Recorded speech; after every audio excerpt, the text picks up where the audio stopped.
Jonah with Itri, here with another EAM quick reference video.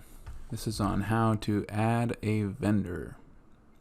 So you're going to start by going to the Screens menu and opening up the vendor's primary information screen. So open up the Screens menu for the Enterprise portal and type into the search bar vendor. And what you'll see under Setup, Organization Structure, Vendors is the vendor's primary information screen. So you'll click on that, and this is one that you can add to your favorites. If you go back into the Screens menu, click on the screen history and select Most Recent.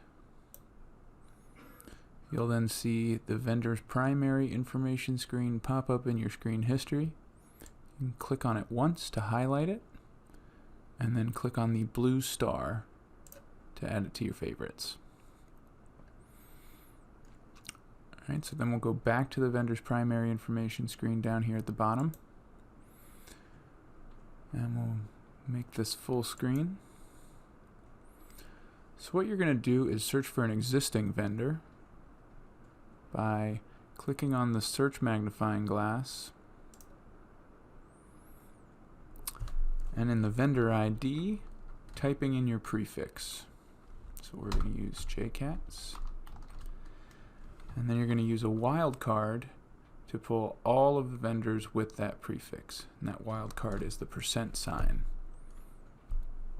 You can also save this filter to your default filters by typing in a name for the filter.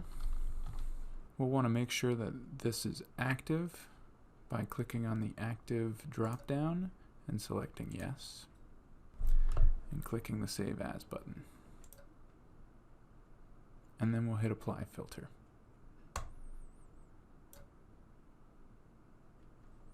So this is going to pull all of the vendors with that prefix, and we're just going to select one to copy so that we have all the information we need included.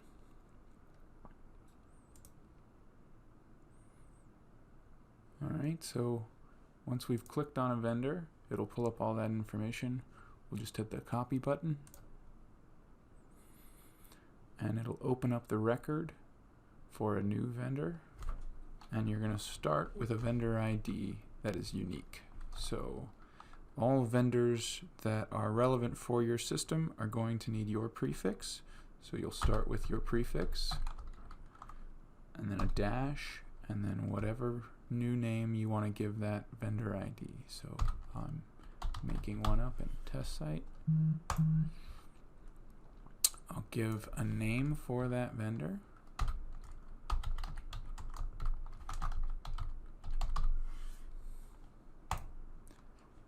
And I'll make sure to only include relevant information in this basic info section for this vendor. So if you want to fill all this in, you certainly can, but you only are required to include the name and that the vendor is active.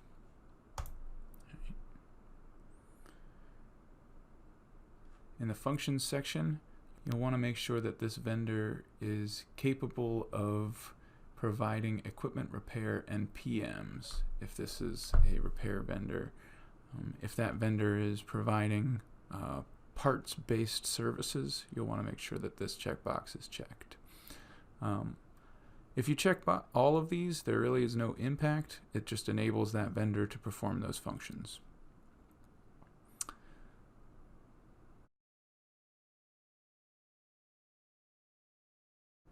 If you only want this vendor to be available to your agency, you'll need to make sure that you put in the location ID of your agency in this field here, which will populate in the location name.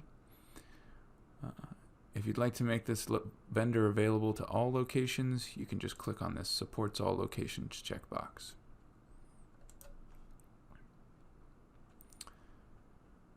That should be all you need. You'll just save this record up the top, and that vendor will be added to your list of available vendors. So now when you go into your supervisor portal and select a vendor to perform commercial work on that work order, this vendor should now be available. And always make sure if you don't see your vendor available that this active checkbox is checked. Thank you for watching, and we'll see you in the next video.